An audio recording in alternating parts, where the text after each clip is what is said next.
देखने, जानने। तुझे बहुत दुर्बल सा लगता है, कठिन सा लगता है, जटिल सा लगता है, क्लेश लगता है, दुष्कर दुसाध्य लगता है, अप्राप्य लगता है, वो सब सहज होने। जो कठिन है वो सहज होने लगेगा, जो दुर्बोध है वो सुबोध होने लगेगा, जो अप्राप्त है वो प्राप्त लगने लगेगा। केवल तो पाया जा सकता है जिसके ज्ञान से। इसलिए ईश्वर मूर्ति भेद विभाग में वो तीनों चीज एक ही है, अलग नहीं। और कुछ लोग चार कह लेते हैं, भक्ति भगत भगवत गुरु चतुर्नाम बहु एक। शास्त्रों में तीन ही बताइए, पर चौथी और जोड़ते किसी से, भक्ति भक्त भगवत गुरु। भक्ति भक्त भगवंत गुरु चतुर्नाम बहु एक। ये चारों कुछ एक ही है। ईश्वर की मूर्ति भेद विभाग में ये तीनों एक ही है। जिसे जाना जाएगा, जान लिया गया है, जिस ज्ञान से वो सत्य को जाना गया, और वो कोई दूसरा नहीं है।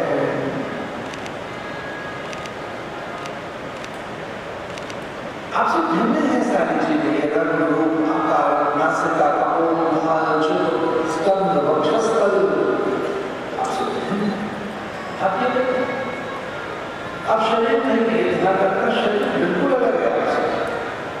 आप शरीर बिल्कुल नहीं, आप मन भी नहीं, मन बदलता रहता है। आप बुद्धि भी नहीं, बुद्धि निर्णय करते रहते हैं। आप प्राण भी नहीं, आप स्वप्न भी नहीं, संकट भी नहीं, रंग रूप भी नहीं, आप अलग है। आपका भी स्वप्न चलता है, आप स्वप्न नहीं। इसलिए उस प्रकाश के माध्यम से जो जान लिया जाए वो आनंद है, और आनंद मिटता नहीं है, सुख मिट जाता है। सुख तो बहुत छोटी सी चीज है, सुख तो कभी भी चला जाए।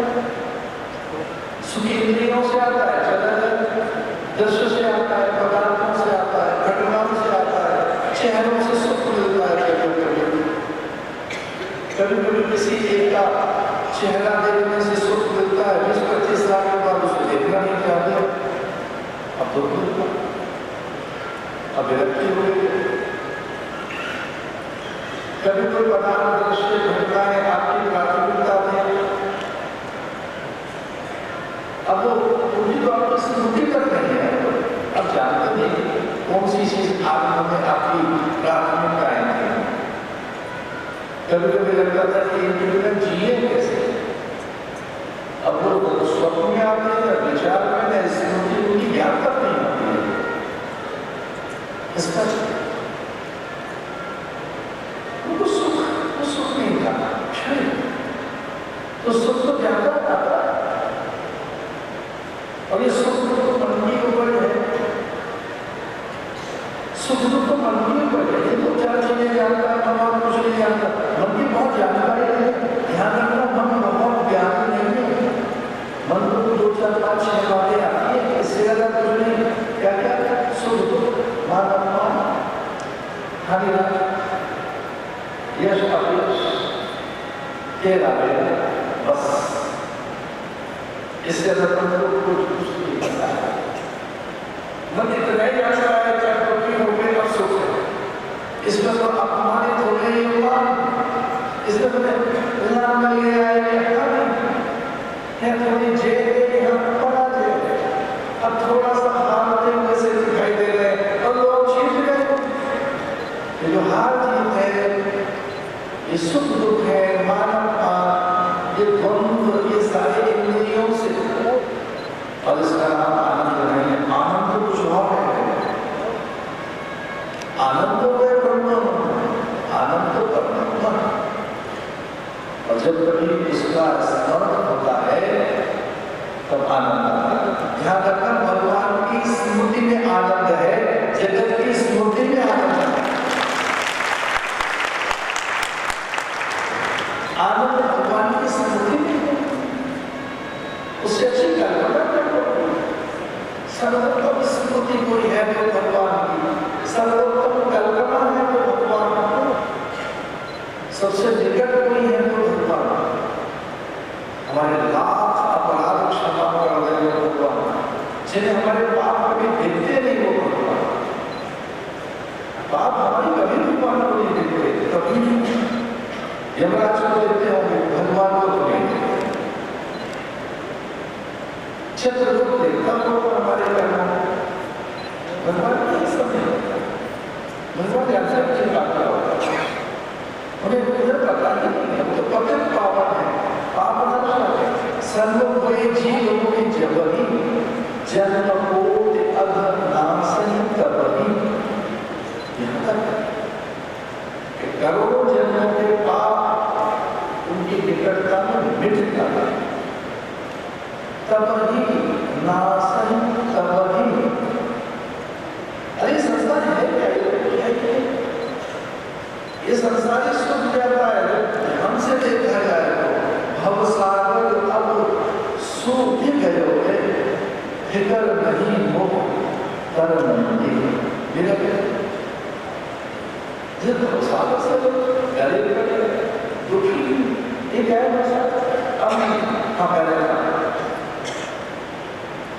गुरु ने प्रकाश दिया, गुरु ने ज्ञान दिया जगत में। तो ध्यान से सुनना, थोड़ा सा ये गंभीर विषय है, ध्यान से सुनिए। प्रकाश में रहेगा ही नहीं, ये जगत ही हो जाएगा। जो गुरु ज्ञान देते हैं या भगवान की कृपा से जो प्रकाश प्राप्त होता है, उसमें तो जगत ही रहेगा। तो जैसे गुरु से प्राप्त हुआ ज्ञान मीरा को, तो मीरा जो है वो जगत आ गया, वो जगत आ गया जो डरा था, जिस संसार से भय इसका राग है, जैसे पार करकर के डरा करते हैं, वो कहाँ गया? वो तो नहीं। जैसे सपना टूटे और सपने का माया जाल जाए, लेकिन सपने में जो दिखना तो कहाँ गया? मनोराज्य हो जाता है, आप वस्तु अमूल दिन मर सतगुरु कर कृपा अपनाए, पायो जी में राम रतन धन पाए। कुछ ऐसे शब्द बिल्कुल समझने चाहिए। कर कृपा अपनाए और आनंद देखिए, तो आनंद दान की चीज है। आनंद दान की वस्तु है, ज्ञान दान की वस्तु है। भगवान ज्ञान दान में देते अनुग्रह। ये जो भागवत में है, ये भगवान को अनुग्रह में प्राप्त, ये मेरा अनुग्रह है। मैं भागवत प्रदान करूं, अगले प्रसंग आएगा। भगवान के अनुग्रह का ज्ञान दे रहा हूं, तुम्हें कहा शब्द सच्चिदानंद। अब देखिए इसको प्रदान है, भागवत का पहला ही श्लोक है। सच्चिदानंद रूपा विश्वपत्या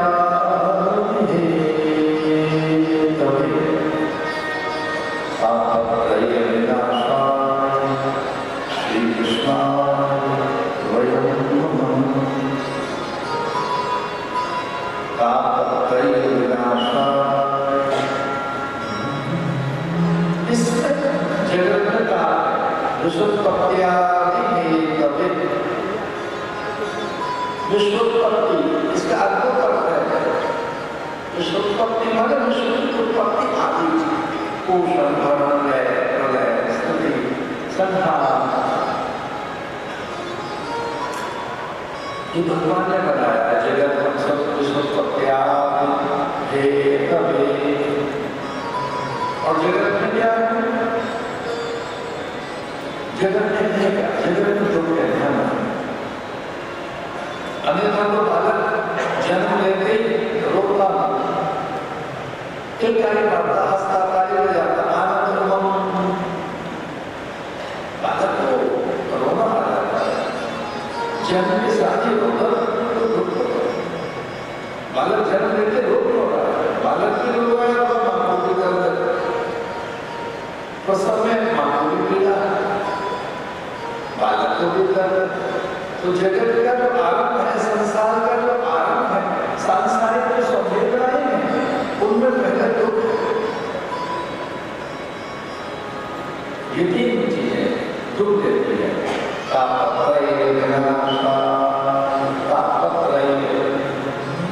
ये तीन तापों से आध्यात्मिक आदि आदि भौतिक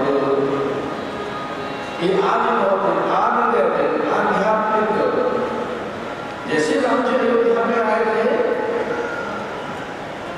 तो तीनों काम चल रहे एक अद्भुत राम राज्य बैठे तैरता हर्षित थे गए सब सोता दैनिक धैर्य भौतिक तापा राम की उपस्थिति में ये तीनों काम चले इस कारण से भगवत नाम स्मरण में या भगवत चर्चा या भगवत उपासना या भगवत ये नैकट्य या गुरु के ज्ञान में निमग्न होकर रहने में कष्ट नहीं रहेंगे तीनों प्राप्त नहीं है आदि देवता ये दुर्भिक्ष अकाल महामारी शरीर के कष्ट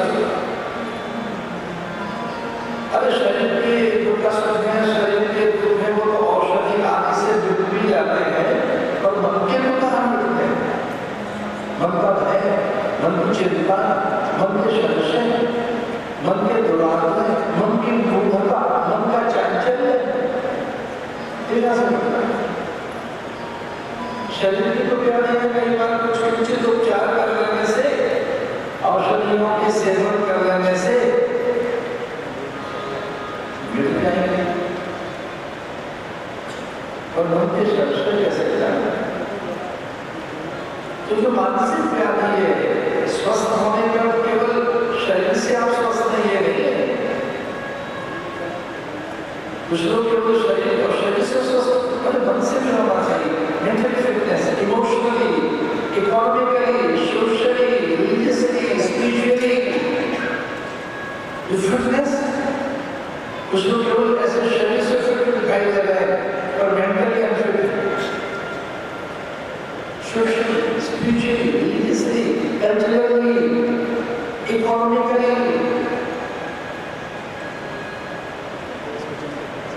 कथा ऐसी सारी चीजें ठीक कर रही है एक बार ढंग से सुन लीजिए ये पूरी तरह से आपको स्वस्थ कर देगी पूरी तरह मानसिक तौर पर बौद्धिक तौर पर एंडर धरातल ये हमारे धर्म क्षेत्रीय है क्षेत्रीय संस्कार इसे जो सबसे बड़ी अवस्था है वो अभयता है जीवन में अभयता रहना कोई भय न रहे कोई संशय न रहे कोई चिंता न रहे कोई उन्माद न रहे कोई गिलानी न रहे कोई शोक न रहे उदास व्यर्थ कि आपकी व्यर्थाएं चली व्यर्थाएं निकल गए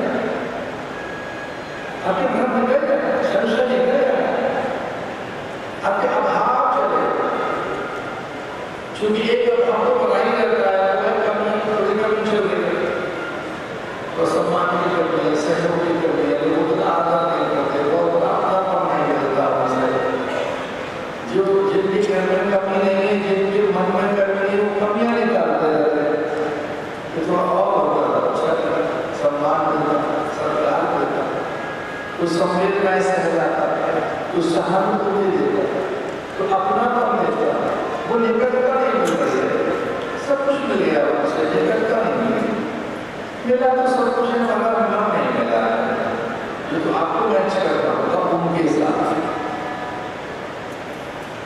कि उनके साथ करना होगा, क्योंकि वो बहुत अधिक चाहता है, हमारा मन बहुत अधिक चाहता है। क्या चाहता है?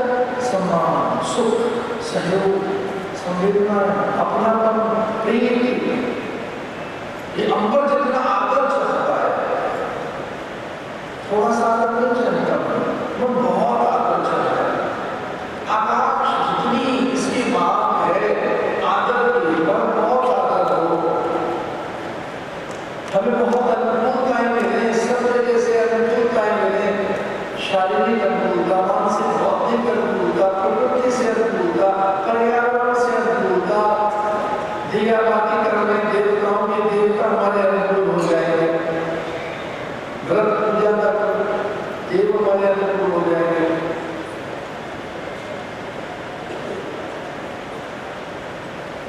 जाने वाले अनुकूल, जो सीता जी को ये भनक लग गई, विनय प्रेम शुद्धि भवानी, उन्हें लगा हम प्रसन्न हो गई, मन चाहे राजो और सुनहरे सुंदर श्राप। सीता जी को पता लगा देवता अनुकूल हो गए, अपराध अनुकूल हो गए, और जब परात्मा के अनुकूल हो गई, इष्ट मेरे अनुकूल हो गया, जाने वाले अनुकूल। एक मंजुलता, मांगल्य, वो एक निर्भरता, निश्चितता, एक निष्कंठ हो गया सीता का ये जानकर कि वह प्रसन्न हो गया। अब देवता मेरे अनुकूल हो गया है, परात्मा मेरे अनुकूल हो गई है, अब सब मिल जाएगा। यदि हम चिंतित हम प्राप्त के निश्चित परमेश्वर इस भूतल का कुछ भी ऐसा नहीं है जो मुझे नहीं मिल सकता। हम चिंतित काम तम प्राप्त निश्चित। कभी तो ऐसा विश्वास हो जाता है जब कुछ बचा ही नहीं तब तो सब मिल जाएगा।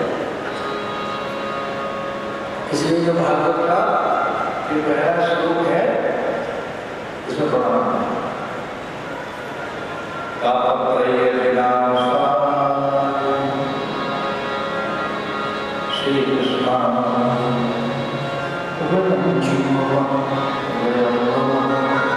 श्री कृष्ण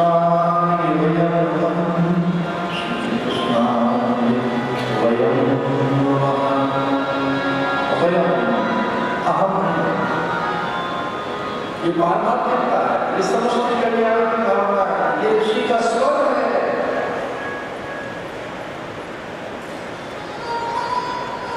आदर करना से एक से अनेक होने के लिए, व्यस्त से समष्टि होने के लिए परमार्थी कौन है?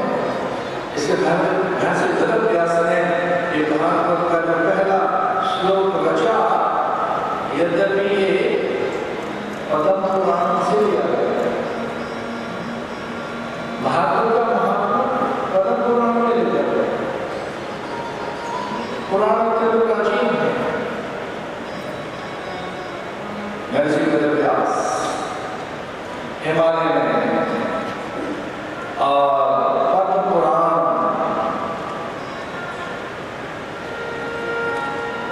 जो वेद है स्वयं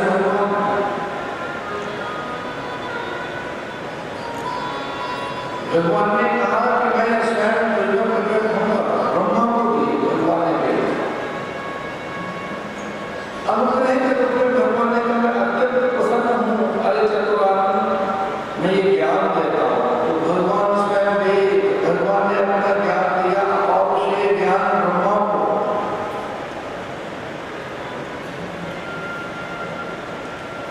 और ब्रह्मा के लिए एक प्रकार से अंश है महर्षि वेदव्यास।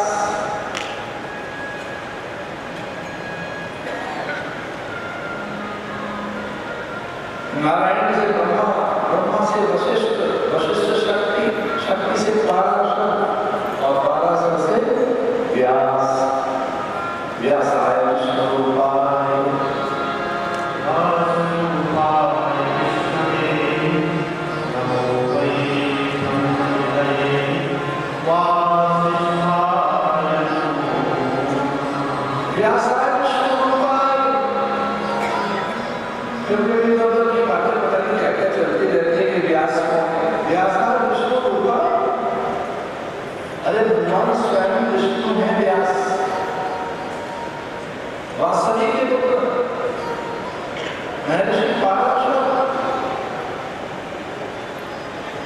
के पुत्र।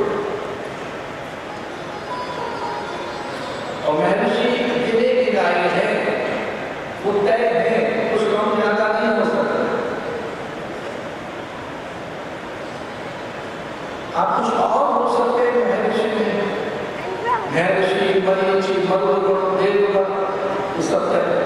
हम मनुष्य अनगिनत हो सकते हैं महर्षि वसु मरुगुण प्रचेतन दिक्पाल और लोकपाल उठे ध्यान रखना। ये जो महर्षि है ये कम ज्यादा नहीं होता, उन्हें पाल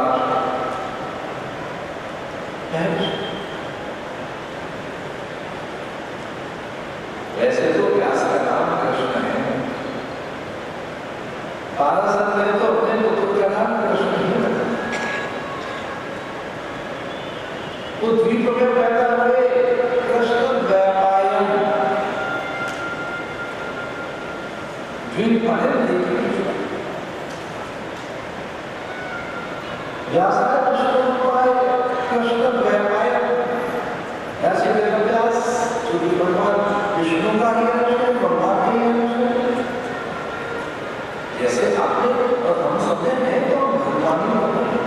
उन्होंने अदक्षाना मशकम प्राहो वयम छंदांसी यस्य पर्णानि यस्तम वेद सवे। अपना वर्ष बनाकर आप नीचे मिलेंगे, जब अपनी फैमिली ट्री बनाएंगे तो आप नीचे मिलेंगे, आपके ऊपर आपके पिता के पिता के पिता के पिता ओम भगवतो पितरः ओम भगवतो पितामह ओम भगवतो प्रपितामह ओम भगवतो पितरः। अपनी फैमिली ट्री बनाकर देखिए, आप नीचे मिलेंगे, आपके ऊपर पिता के पिता के पिता के पिता परम पिता परमेश्वर, उन्हीं से होने हम सभी। ऐसे ही से व्यास नरनारायण पर्वत के मध्य में उर्वशी पीठ भैरवी चक्र विशालापुरी में इस ग्रंथ की रचना भगवान का एक नाम है बदरी विशाल, विशालापुरी विशाल उस विराट सुंदर से दैवी आध्यात्मिक नगर में भगवान तप करने के उद्धत हुए। तप की संसारा तप गजे विधि संसारा,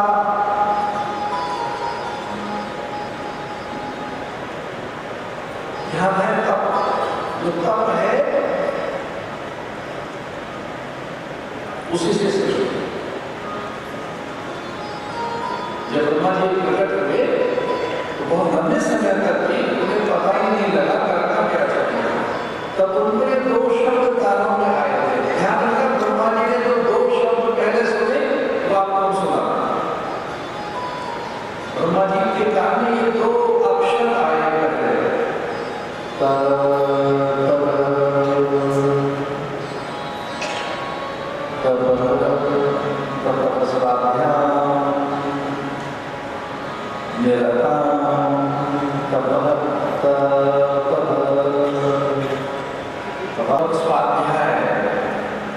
ईश्वर प्राण मैं तब मैंने अनुसंधान करूं, मैं पता लगाऊं मैं कौन हूं।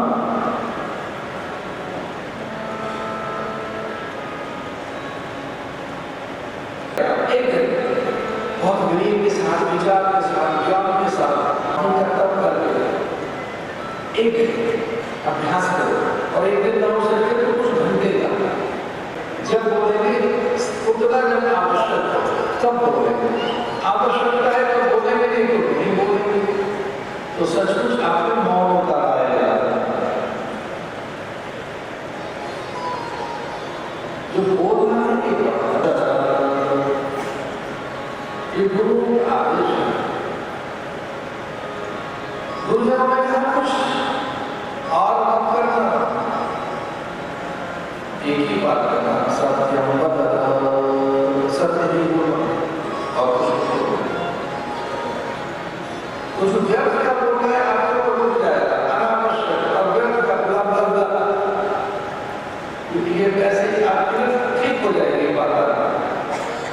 बहुत बोल रहा है आराम से सब बंद करके देखिए सत्यम आपके व्यक्तित्व में निखार आएगा। आप सही बोलोगे, सटीक बोलोगे, आपकी अभिव्यक्ति में सौंदर्य आएगा, आपकी अभिव्यक्ति में माधुर्य आएगा। उतना ही बोलो जब आवश्यकता हो, ये तब करके देखिएगा। सत्यानुसारिणी लक्ष्मी, लक्ष्मी उसका अनुगमन करती है जो सत्यनिष्ठ है। जो सत्यनिष्ठ नहीं है लक्ष्मी उससे दूर जा रही है, क्योंकि सत्यनारायण में है लक्ष्मी को। वो सत्य को ही अंगीकार करती है, वो सत्य को वर्ण करती है, वो सत्य के अंतर्गत रहती है, वो सत्य के अधीन है। ये लक्ष्मी की प्रतिज्ञा है कि मैं जिसके अधीन रहूंगी वो सत्य होना चाहिए, सत्याचरण, सत्यनिष्ठ। इसलिए सत्यनारायण की बनती लक्ष्मी सत्यानुसारिणी लक्ष्मी।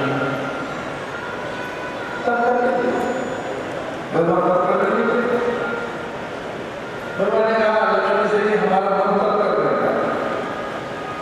तो लक्ष्मी जी का तो स्वयं तपस स्वरूप है, प्रकाश स्वरूप है, आनंद स्वरूप है, ज्ञान स्वरूप है, आत्मिक है, सनातन है, शाश्वत है, विभु है, प्रभु है, कवि है, स्वयं आप क्या तब करें? उन्होंने कहा प्रेरणा देने के लिए तब करना चाहिए। हमने भी प्रेरणाएं देखी और व्रत देखे कि उनका शरीर क्या करे हैं। एक बार हमने पूछा व्रतों से कि जब शरीर कार्य नहीं कर रहा है तो क्यों कर रहे हो? तो उन्होंने कहा कि अभ्यास हो गया है और इसलिए भी कर रहे हैं कि हमारे संतान हमारा अनुगमन करेंगे, अनुशीलन हमसे प्रेरित होंगे। हम छोड़ेंगे तो ये भी छोड़ सकते, इसलिए तो व्रत और उपवास के गुण में प्रेरणाएं भी है, नियमों का निर्वहन भी है, गुरुओं के आदेश को निभाना भी है। तो बदली बनकर स्वयं लक्ष्मी जी उनका अनुगमन करने लगी। बदली बन गई लक्ष्मी जी, बेर बन गई लक्ष्मी जी, और तब से भगवान का नाम हो गया बदरीनाथ। क्योंकि नारायण को भी प्रणाम अकेले नहीं, श्री जी के साथ है। श्रीमती राधिका या रामका जगदम्बिका जगत जननी जानकी जी के साथ है। भगवान अकेले कहाँ है? लक्ष्मी जी के पास है। लक्ष्मी नारायण, गौरी शंकर, सीताराम, राधेश्याम। तो ये व्यास जी जो प्रणाम कर रहे हैं वहाँ हिमालय में जहाँ भगवान, वहाँ महर्षि वेदव्यास और वहाँ प्रणाम कर रहे हैं इसको श्री कृष्णा अकेले कृष्ण को प्रणाम कर रहे हैं। कृष्ण के साथ क्या लगा दिया? श्री कृष्णाय वयं नमः। कृष्ण के साथ जो श्री जानकी है या वो गौरी है, वो गौरा, वो शिवानी भवानी जया। श्री कृष्णाय वयं नमः। वंदन करते हैं गणपति जय वंदन।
अलग अलग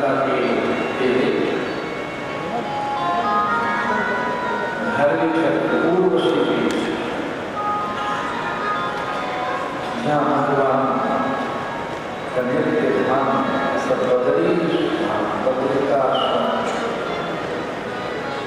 वहीं महर्षि वेदव्यास ने इस अमर कथा को लिपिबद्ध किए।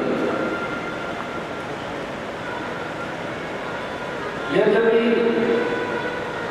कथा के आदर के लिए उस पल के लिए परात्मिका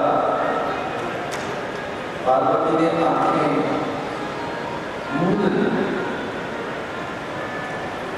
कथा का आदर,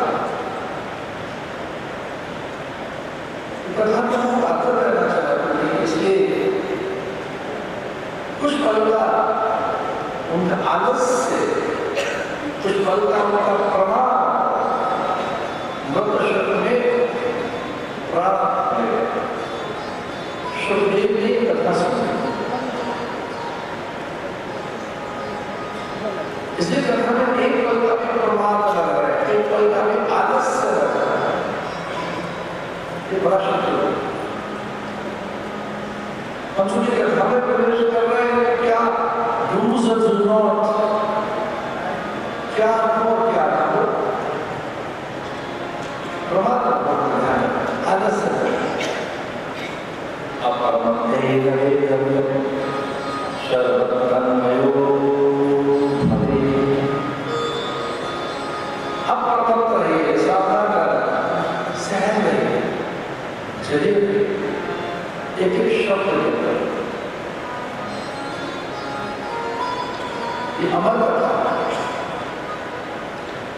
प्रभो धर्म सर्वहि आत्मा ब्रह्म तदक्षण उच्यते अपरमते गवे शरदतन्मयो भवे। इस कथा में खुद को ही प्राप्त करना, अपने भीतर के आनंद अनुराग को उपलब्ध होना। इस कथा की फलशक्ति परमात्मा है, लेकिन उसकी अनुभूति आपको स्वयं को अपने में दूर नहीं, अपने से भिन्न नहीं है, वो परायण नहीं है।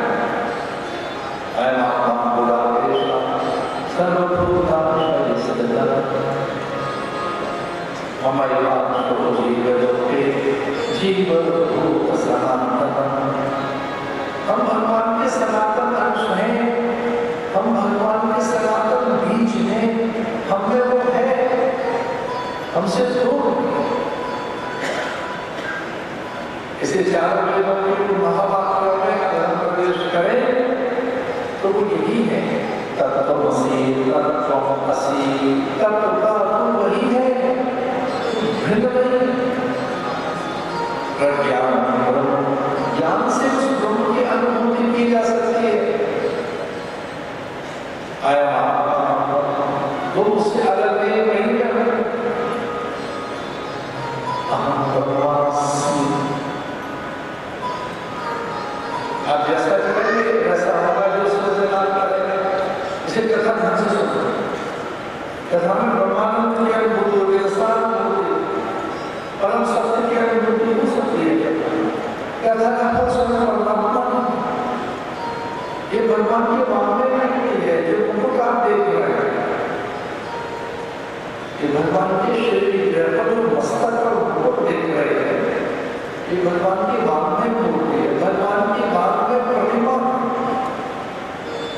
भगवान की अनेक प्रकार की मूर्तियां, प्रस्तर की, पत्थर की, धातु की। हमने तो ऐसी प्रतिमाएं रत्नों की,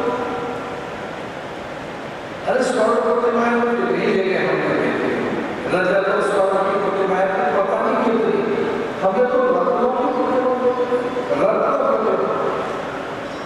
रत्नों की मूर्ति।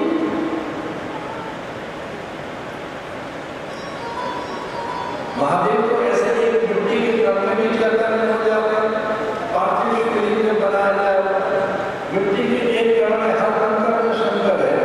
भारत ऐसा देश है कि हर कर्म में शंकर है या कि हर सारे काम में भगवान है, ऐसा है। एक भी कण ऐसा नहीं है सर्वत्र सर्वम खलु ब्रह्म। लेकिन जब बात प्रतिमा की चल रही है मूर्ति की, तो कुछ लोगों ने मूर्तियां बनवाई जिनकी जैसे सामर्थ। एक रानी ने कहा चलकर मेरे साथ और शाम नहीं बैठ गए कितनी मूर्तियों की चर्चा भारत पत्थर की, अनेक धातुओं की, स्वर्ण रत्नों की। लेकिन ये जो प्रतिभा के सामने रखी जाए तो क्या है? भगवान नहीं प्रतिभा, प्रतिभा शब्द बड़ी, अक्षर बड़ी, ज्ञान बड़ी, शब्द बड़ी। ये भगवान का शब्द दिख रहा है कि भागवत भगवान स्वयं, तो भागवत में ये भगवान स्वयं विद्यमान।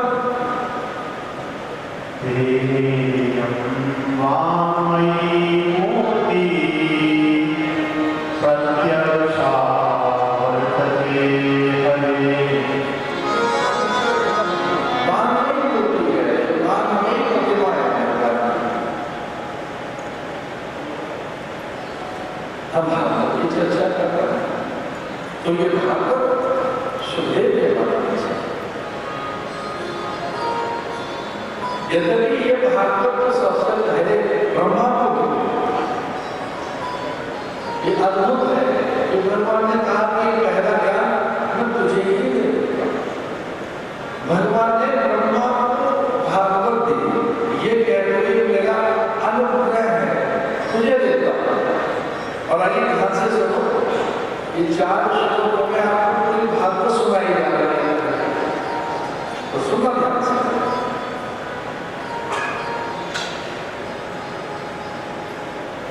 आज जोड़कर बैठिए, पहले जोड़कर बैठिए और चतुश्लोकी भागवत के माध्यम से इस भागवत में प्रवेश करें। श्री भगवान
मेरे अनुग्रह से ही है ब्रह्मा, इसे समझ पाए। जब तक मेरा अनुग्रह नहीं होगा ये समझ में नहीं आएगा।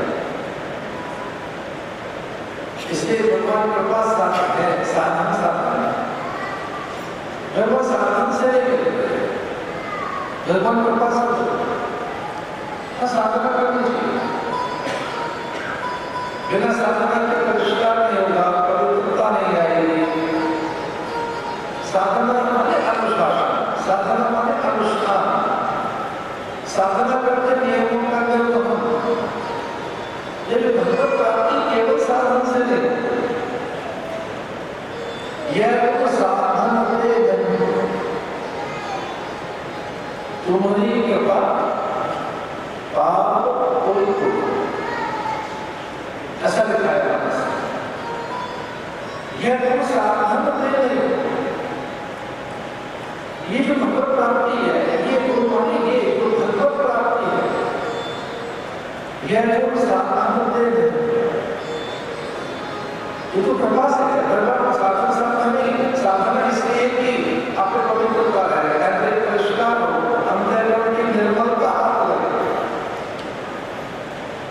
स्वच्छता जीवन में आए, पवित्रता जीवन में आए, संयमशील सदाचार लगे, अब नैतिक रह सके, संयम और शांत रह सके, व्यवस्थित और मर्यादित रह सके, इसके लिए साधना है। अन्यथा तो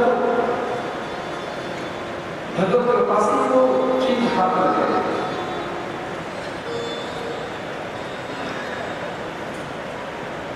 स्वामीवारी 88,000 ऋषियों की चर्चा है, भागवत के एकदम आरंभ में। स्वामी मुझे सामान्य ऋषि तो है, ऋग्वेद की एक शाखा के ऋषि हैं, ऋग्वेद की एक शाखा के प्रवर्तक हैं, ब्रह्मज्ञानी स्वामी सामान्य इसे परमहंस ही से समझ पाते हैं। परमहंस संहिता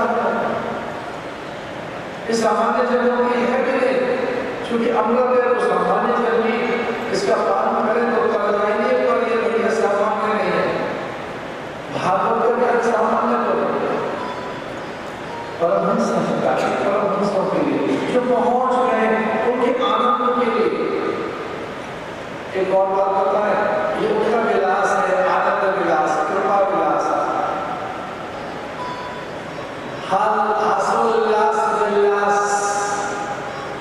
तो पहुंच गए जो ज्ञानी, जो आत्ममन कर रहे हैं, उनका मन कर रहे हैं भी कुछ करने का, कि क्या श्रृंगार करें, क्या रखें, आसपास क्या देखें, दिखाएं, जताएं, बताएं। तो जब उनका मन कर रहा है, बोले बड़े महापुरुष होकर के क्या कर लेना चाहिए, बहुत कुछ हो गया, सब कुछ तो जान गया, सब कुछ पहचान लिया, ऐसे में क्या करें।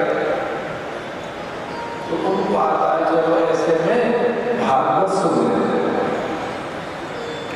आनंद उल्लास विलास हास, आनंद उल्लास।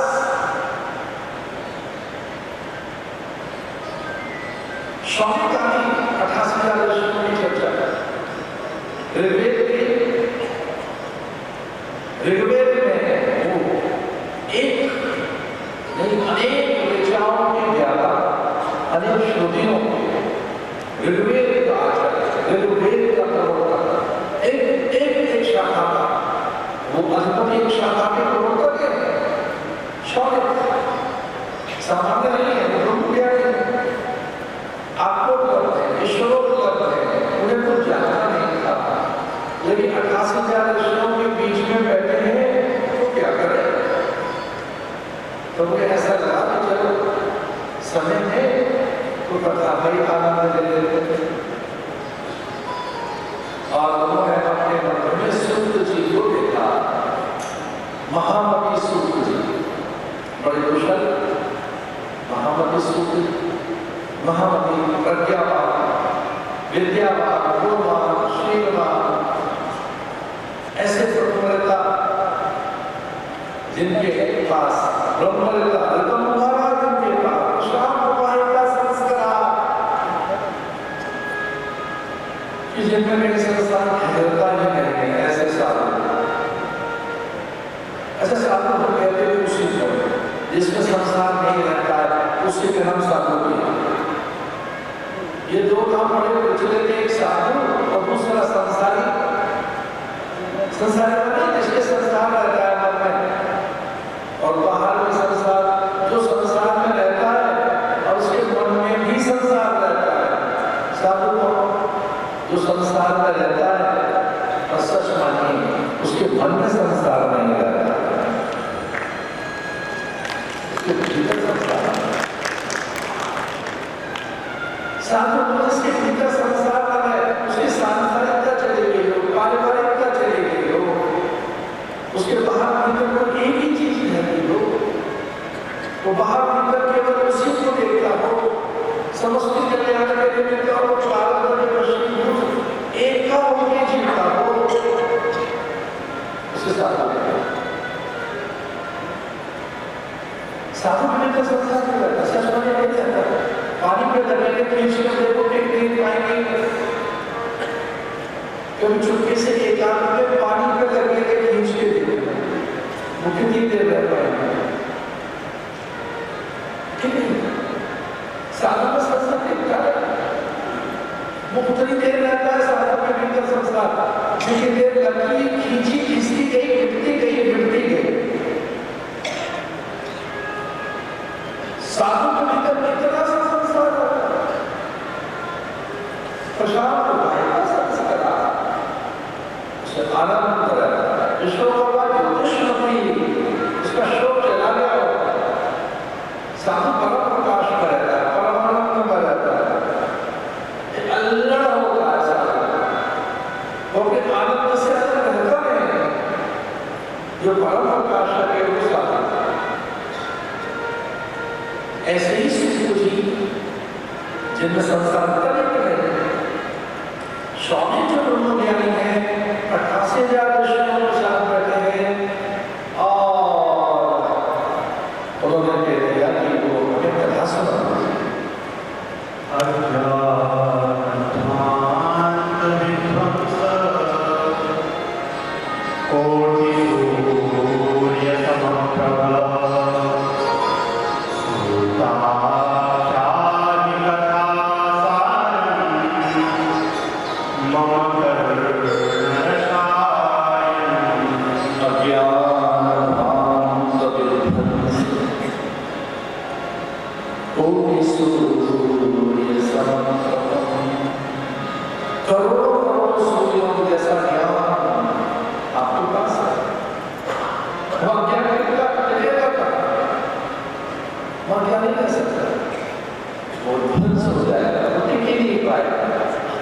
इसलिए हम हे परम ज्ञानी हमें सुना दीजिए क्या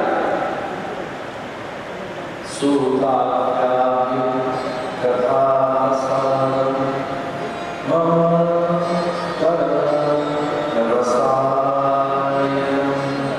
औषधि के नाम में रसायन बड़ी आसर अवलेध ऐसे रसायन इसलिए कहा ऐसे पिला दीजिए रसायन उन सब बटी नहीं का आसर नहीं का अवलेध नहीं का ये औषधियों के आयुर्वेदिक औषधियों के नाम है। अब आसर है अवलेध ममा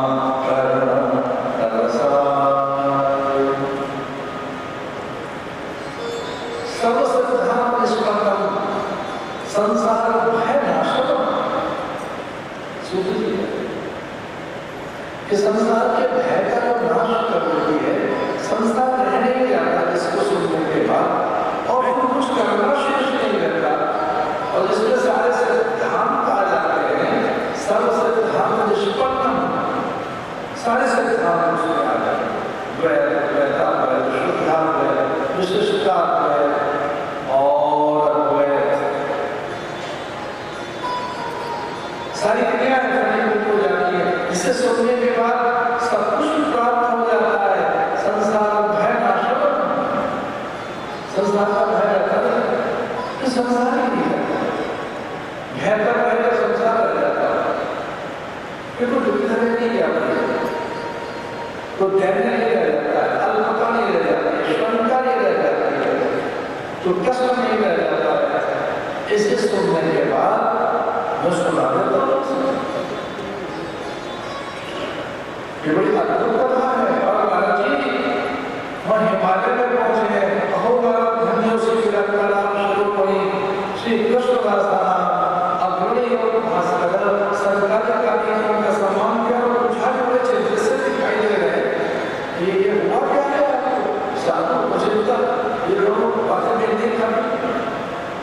साधु तो कुछ निश्चित रहेगा,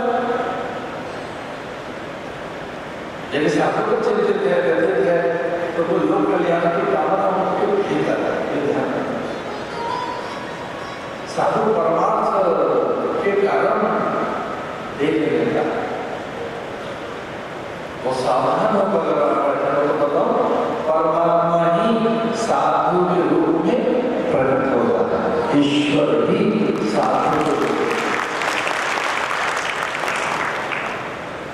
जब भगवान परमात्मा के लिए अपने कार्य की सिद्धि के लिए आना चाहते हैं तो वेश बदल देते हैं और साधु के वेश में आते हैं।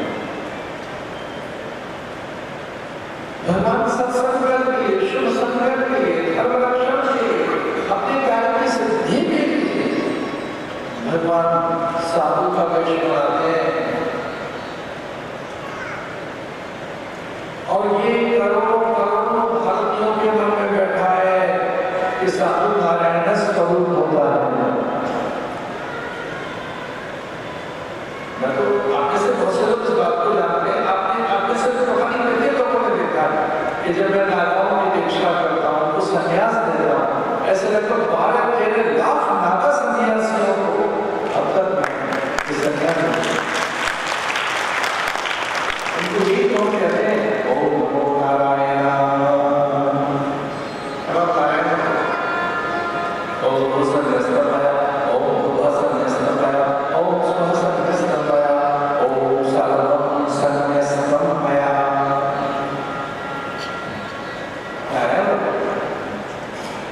साधु में नारायण स्वरूप, नारायण ही साधु में आता है।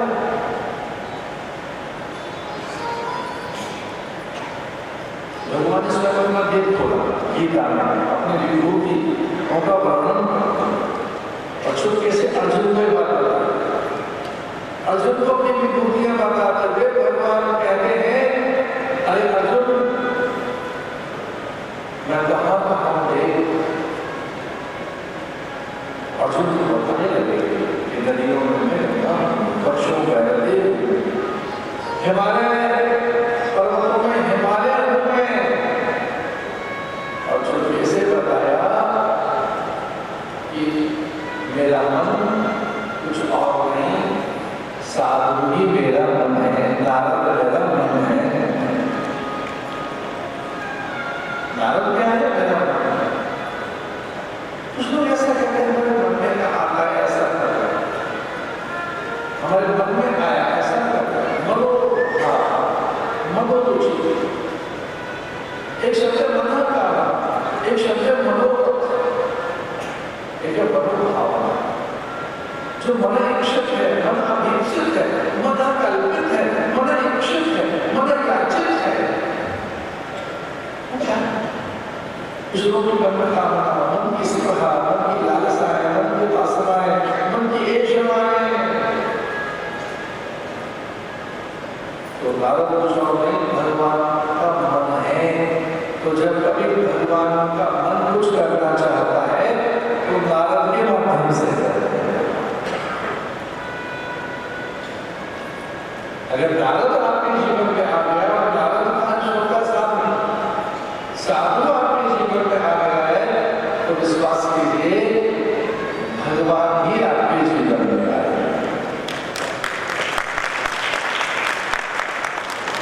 परमात्मा से जीवात्मा के मिलन का माध्यम माना, परमात्मा से जीवात्मा के मिलन का सेतु महात्मा। नारद कोई और नहीं, भगवान का नाम है और नारद जी हिमालय में पहुंचे। अरे एक ही पिता की संतान है, वही ब्रह्मा के पुत्र हैं नारद और सत्यदेव जी। अपने ही ज्येष्ठ को देखकर और उनकी चिंतित देखकर उनके धारणा में जो भगवान का मन है, नारद स्वयं 24 अवतारों से एक अवतार उसका जैसे दिखाई दे रहा है। अब साधु चिंता करे इसका दिए लोगों को मंगल के लिए चिंता करता है, लोगों को कल्याण के लिए। नारद जी कह रहे हैं कि वृंदावन में भक्ति को देखकर आया, ज्ञान वैराग्य मरना समय मतलब प्राय है। यद्यपि मैं श्री धर्म क्षेत्र कुरुक्षेत्र पता नहीं कितने तीर्थों में घूमते हुए जब वृंदावन पहुंचा तो वहां भक्ति को मन दिया। यद्यपि उसकी सेवा में गंगा यमुना सरस्वती गंडकी, यद्यपि उसकी सेवा में न जाने कितनी महादेवियां, उसकी सेवा में अलग शक्तियां लगी हुई थी, लेकिन वो थोड़ी खेत में मानस थी, कोई गति थी। बड़ी बड़ी नदियां, बड़े देव और बड़ी शक्तियां भी उसकी खेतता को, शोक को, उसके दुख को छीन नहीं पा रहे हैं। फिर क्या हुआ? सरकार ने कहा कि जैसे ही उसके पास पहुंचा तो वो चहकने लगी, थोड़ी प्रसन्न हो गई, थोड़ी स्वस्थ हो गई, थोड़ी आश्वस्त। ये मुझे अपनी अनुभूति आपको बतानी। साधुनाम दर्शनम पुण्यम, इसे देखते हैं नहीं, एक बहुत गहरी बात बताइए।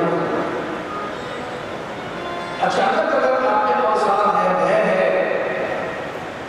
इसी प्रकार की कठिनाई है, तो मेरा कहना मानना कहीं और नहीं, साधु के पास जाना, आपका कल्याण होगा। साधुनाम दर्शनम पुण्यम, और ऐसे में साधु का कल्याण हो। भो साधु क्षणं तिष्ठ मच्चिंता विनाशय, दर्शनं तव लोकस्य सर्वथा हरं परम्। भो साधु क्षणं तिष्ठ मच्चिंता विनाशय, दर्शनं तव लोकस्य। जितने भी अंग हैं, पाप हैं, उनका निरसन होता है।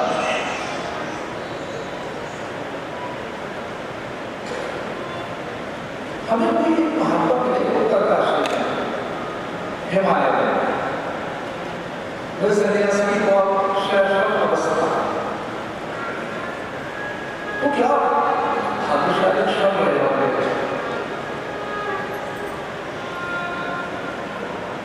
वो क्या रहा होगा कि हिमालय में हमने महापुरुषों के बीच और वहां साधु ने सामान्य सी चौपाई बताई है।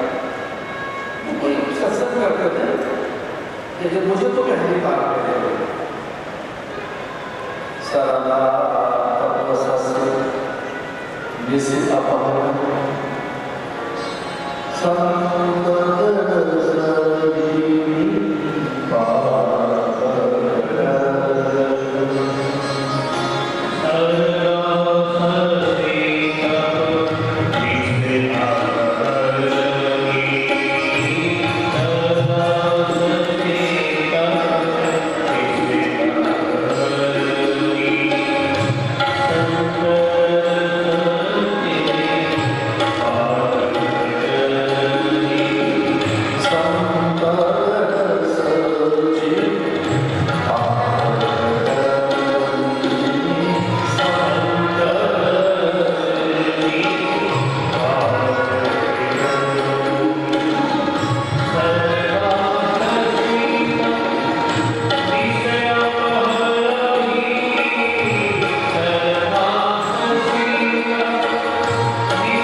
चंद्रमा को ये बताया शरद चंद्र, शरदकालीन विशेषकर आश्विन मास ऐसा मास है। तो शरदकाल के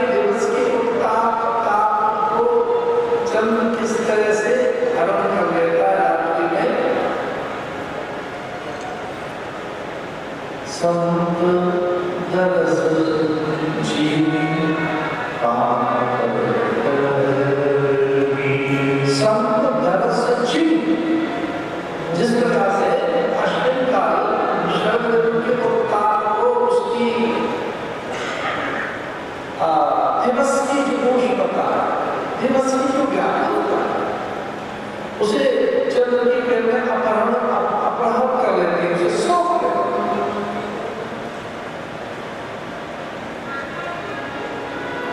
अब उभरे विपद विलोचन ही मिटई दोष दुख।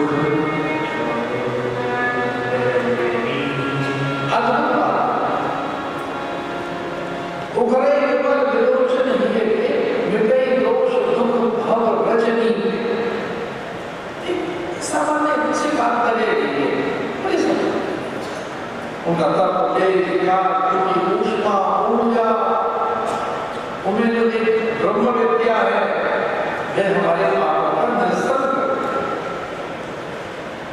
हमारे स्वतः पापों को क्षरण करती है।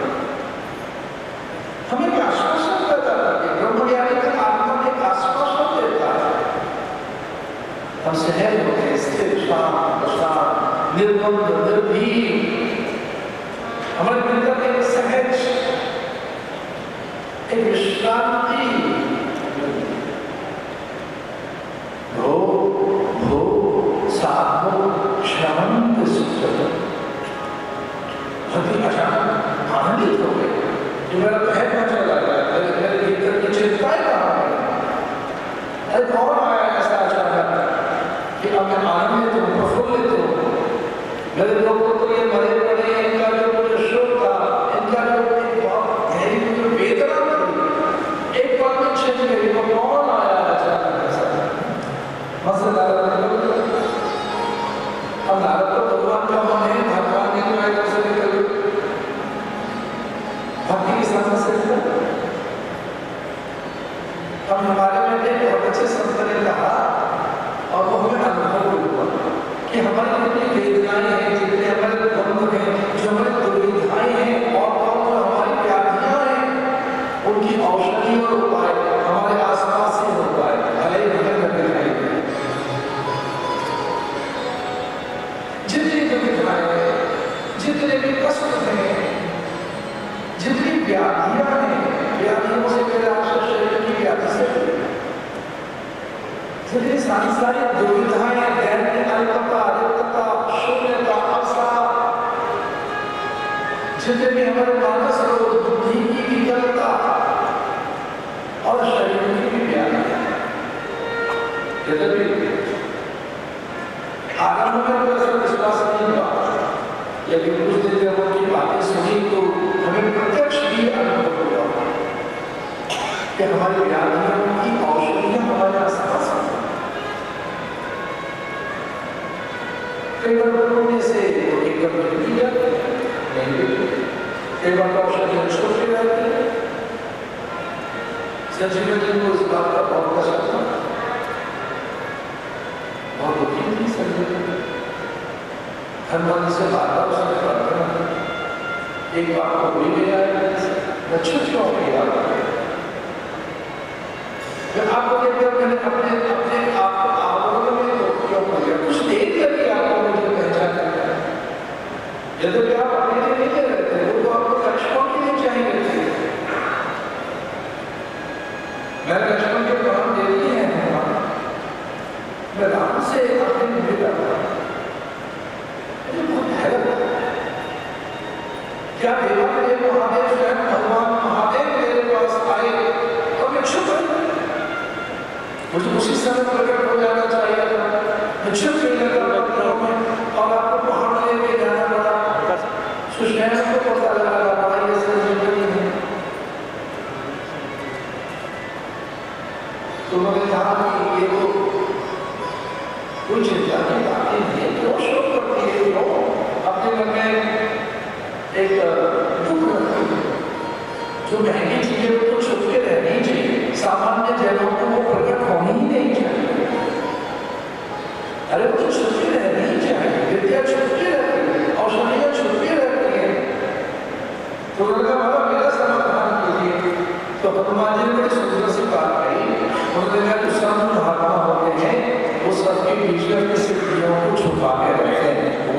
पता लगने देते कि उनके पास क्या है, उनके आसपास उनके असाधारण, उनके अलौकिक, उनके दिव्यता, उनके करुणा, ज्ञान की उच्चतम अवस्था में परमहंस है, पता नहीं लगे।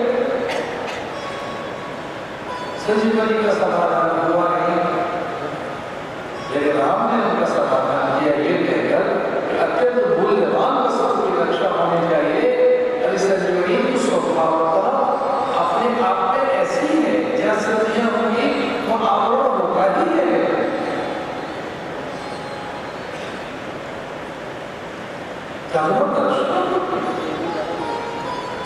नारद को लेकर धरती को समझ और नारद से कहने के बिना किसी कारण के मैं आनंदित हूँ, मैं नारद मेरा मंगल कीजिए, मेरे पुत्रों को रक्षा कीजिए, ज्ञान लगाने में जीवन नहीं रहा। और जब भी ऐसा होता है हमारे ज्ञान लगा के पूर्ण हो जाता है, हमको सही चयन करना नहीं आता, कभी ढक जाता है हमारा, हम सब के सब देते रहते जड़ चैतन्य सूची सूची आत्मा हम जानता है क्या सही क्या है। बहुत से लोग इसमें विफल हो जाते हैं, वो जाने पाते सत्य क्या है, सही क्या है, और उसका चयन करना बड़ा कठिन होता है। सही मार्ग को चलना बहुत कठिन है। बड़े वो पथ से विचलित हो जाते हैं, उन्हें पता नहीं लगता किस दिशा में भटक गए। कौन बतावे बाट गुरु बिन बड़ा विकट यम बाट, कौन बतावे बाट गुरु बिन। ये बहुत कठिन है जाना, हम ठीक रास्ते पे चल रहे हैं ना, हम ठीक सोच रहे हैं ना, हमारा निर्णय सही है ना, हमारी सोच सही है ना। बहुत कठिन है सकारात्मक होना, विधेयक होना, बहुत कठिन है यथार्थ सही होना, आकर्षण है। हम जिस बात पर चल रहे हैं उसके लिए बता शास्त्रों में वो वेद विहित हो, शास्त्र सम्मत हो, महाजन द्वारा आचरित हो, गुरु द्वारा उपदेशित हो, that is the only way. नान्या Brahma विद्यते अनाय, भटक जाओगे इस रास्ते पे चलना, खुद से पूछो, अपने आप से पूछो कि जिस रास्ते पर चल रहे, जिस मार्ग पर चल रहे, मैं क्या करूँ? हम वेद विहित मार्ग, शास्त्र सम्मत मार्ग, महाजन द्वारा आचरित मार्ग, और चौथा है भैया गुरु द्वारा उपदेशित मार्ग। माता पिता के बताए रास्ते पे चल रहे हैं, उस मार्ग पर चल रहे हो जहां पर पहले पहुंचेंगे ये लोग, उस पर मत चलना, क्या भटक जाओ।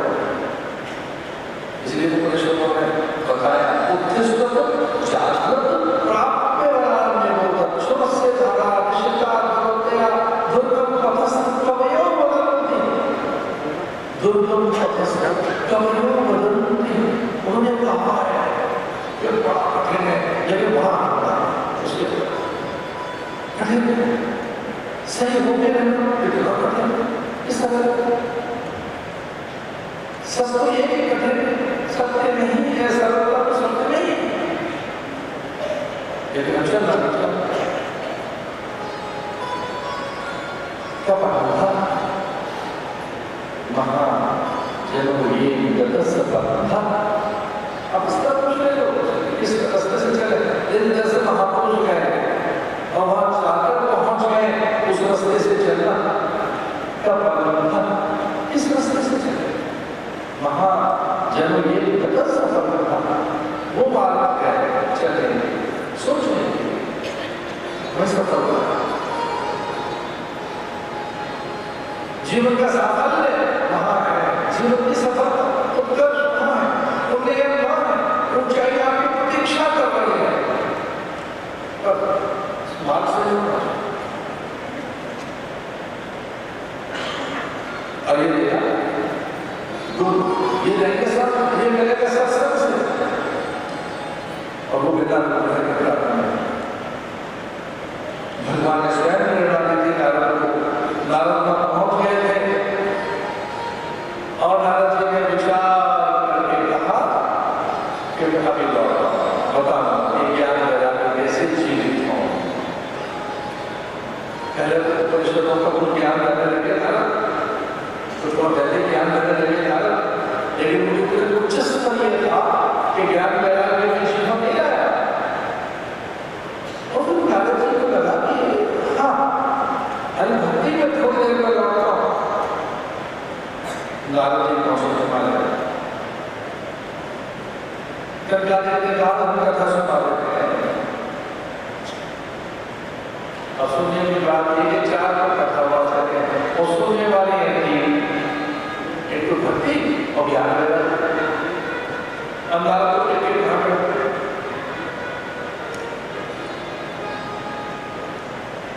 लेकिन नारद ने कहा कथा हुआ तो मैं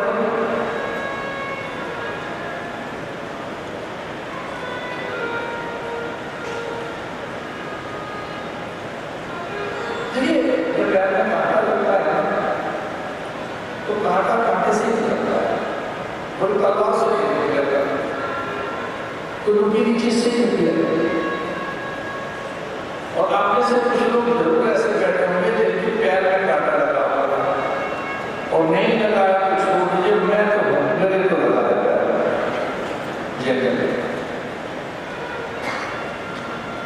एक दो बार मेरे गाँव में बचपन में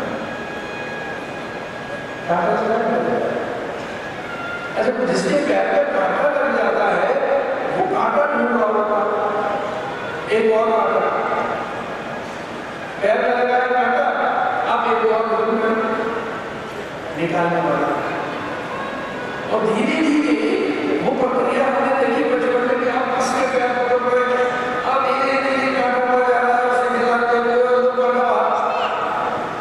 हमें आपसे पूछ रहा हूँ कि जिससे कांटा आपने निकाला था, जो एक आपके हाथ में कांटा है, अब उसका क्या हुआ? उसे क्या कहते हैं? तो निकल गया। साधु ऐसी योग युक्ति बताते हैं कि वो साधन भी फिर नहीं करना पड़ेगा, संग्रह में करना पड़ेगा। जब हिमालय में कहा हरिद्वार में आनंद तट पर अवधारणा हो गई।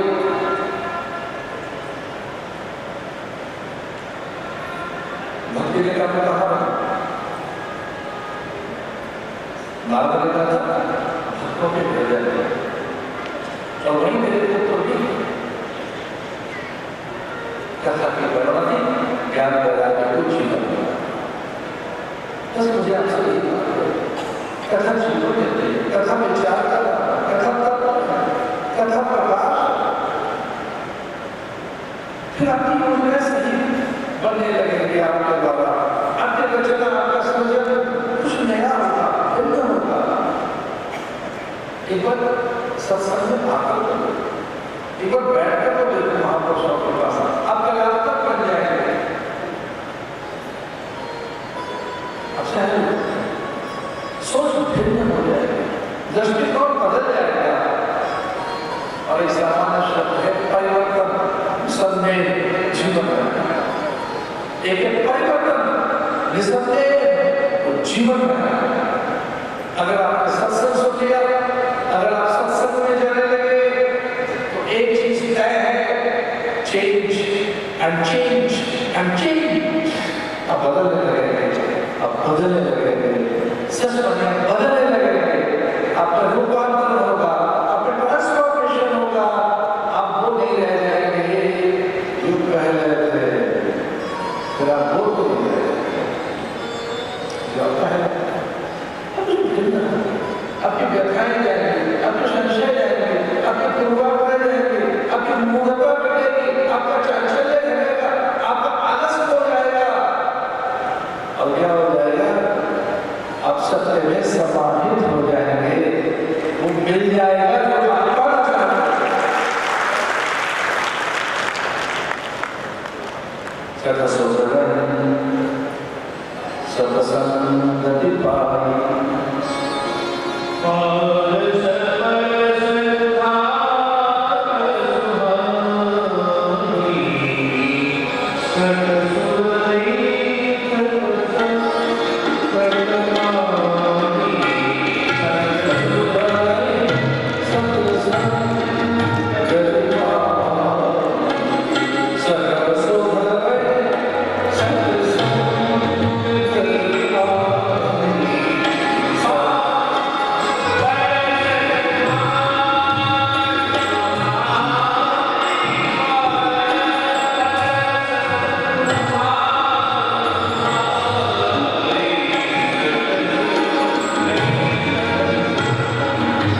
सत्संग से अपने आप बातें कर जाए।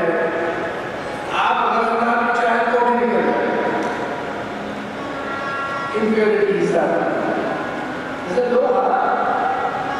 कुछ है छोटा मोटा सोने में, कुछ और करो, ऐसी ऐसी चीजें सोने में से बाहर हो जाती है। अग्नि के साथ जब स्वर्ण को अग्नि में रखा जाता है तो स्वर्ण को बड़ा अच्छा लगता है। एक पूज्यता, प्रखरता, चैतन्यता, निर्भयता, स्वभाव, मेरी अपनी सत्यता प्रकट होगी। और जो कुछ मुझमें है, निंदनीय है, अवगुण है, दुर्गुण है, खोट है, बाहर निकलेगा। सोने में से बाहर निकल जाता है चीज तब के बाद, और सोने को तपाया जाता है और तब निकलता है। तो विश्वास की सत्संग में ऐसा नहीं होगा, आपको तपाया नहीं जाएगा। सत्संग करिए, दुर्गुण बाहर होंगे, दुर्वासनाएं बाहर होंगे। सत्संगते निसंगत्वं निर्मोहत्वं निश्चलत्वे जीवन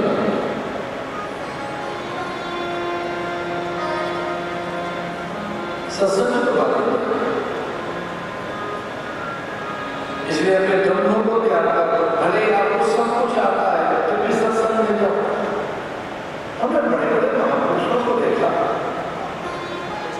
ज्ञानी ऐसे प्रज्ञावान महापुरुष, क्षत्रिय ब्रह्मनिष्ठ महापुरुष जो सत्संग सुनते हैं, सत्संग में स्वयं श्राविक सूत्र से कथा सुनता है।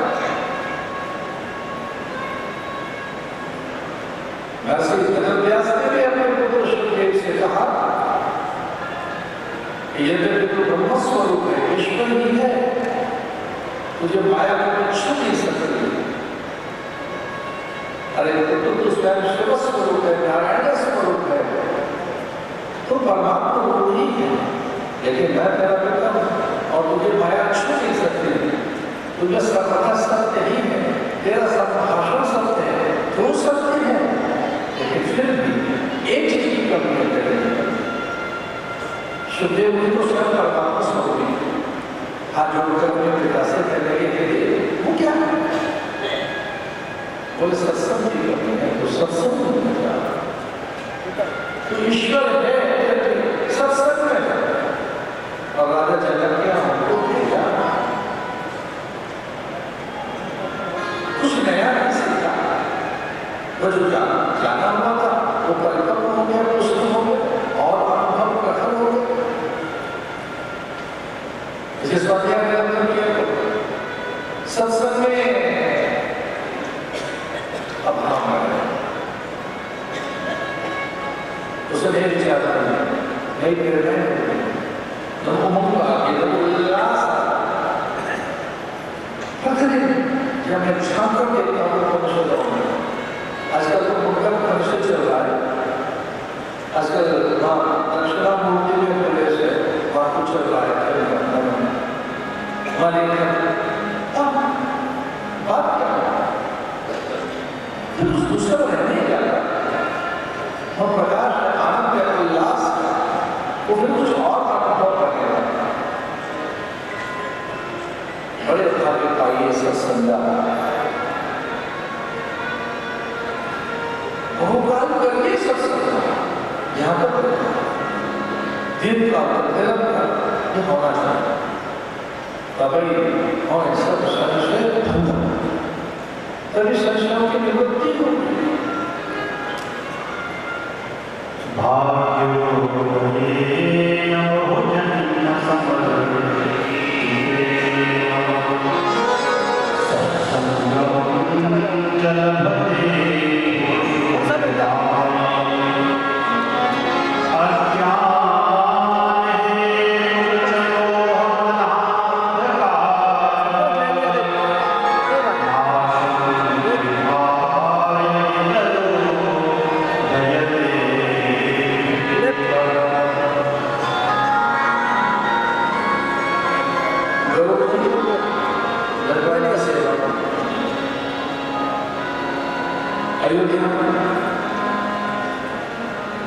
उनके तो पंखों से लेकर धनी निकल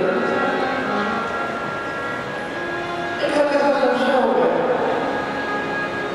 कि भगवान ने क्या निकाला चाहिए कि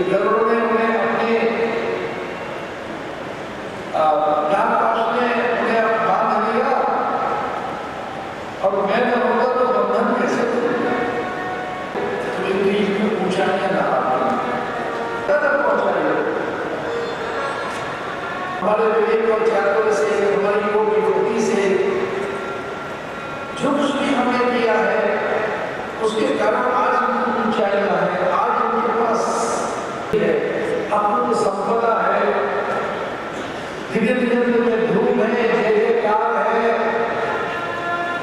हमारा सहयोग है सब कुछ।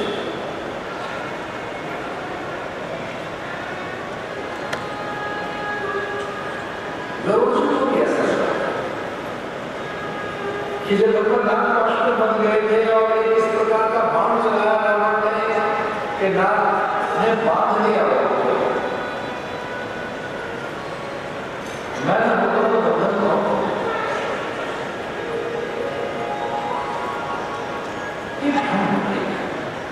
किससे बात यदि कोई दुर्गा राम परमात्मा है, हमारे भगवान राम सर्वस्व, राम ईश्वर है, इस ईश्वर में कहीं मुझे कोई कमी नहीं दिखाई दे रही, उनकी भगवत्ता, उनकी विराटता, वो एक वेद परमात्मा है, परात्पर ब्रह्म है, फिर भी उस लीला को मैं संजोगी बनाया एक हल्की सी मन में ध्यान एक सेंस और ध्यान रहे तो सत्संग में जाओ तो शब्द आएंगे, भ्रम आएंगे, प्रश्न पैदा होंगे, जो निखरले निखर और जो एक चित्र को सत्संग ध्यान है चेतावनी इसके पास प्रेरित हो, इसके प्रदर्शन हो, नहीं तो फिर वो मिट्टी का वाला है। और वैसे ही ऐसा ना हमारा विसर्जन कर सकते नो पूछिए परिप्रश्न से गया अच्छे गुरु को बहुत अच्छा लगता है तब जब शिष्य के पास एक नहीं लाख प्रश्न हो तब उसे अच्छा एक कितने हो लाख पूछो किससे अब पूछिए किससे भगवान को वो देते हैं उनके ब्रह्मत्व में उनके परात्पर ब्रह्म में कई लोग संशय कि वो नापाश में बने थे मूर्छित हो अच्छे व्यापक प्राण की प्रकृति में फंसे थे तब मैं किससे बात और उन्होंने किसी और से नहीं महादेव से बात की। गरुड़ ने सीधे सीधे महादेव से कहा कि ये मेरा जो संशय है ये कैसे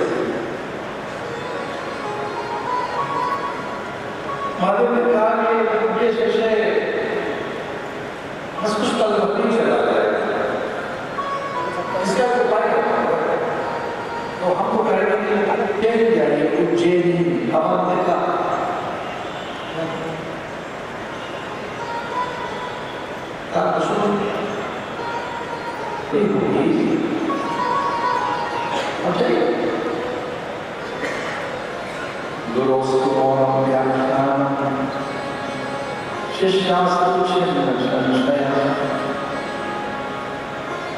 गुरु केवल इसलिए बोलते हैं जब बात क्लास हो आनंद हो उल्लास हो लोगों को कुछ अच्छी बात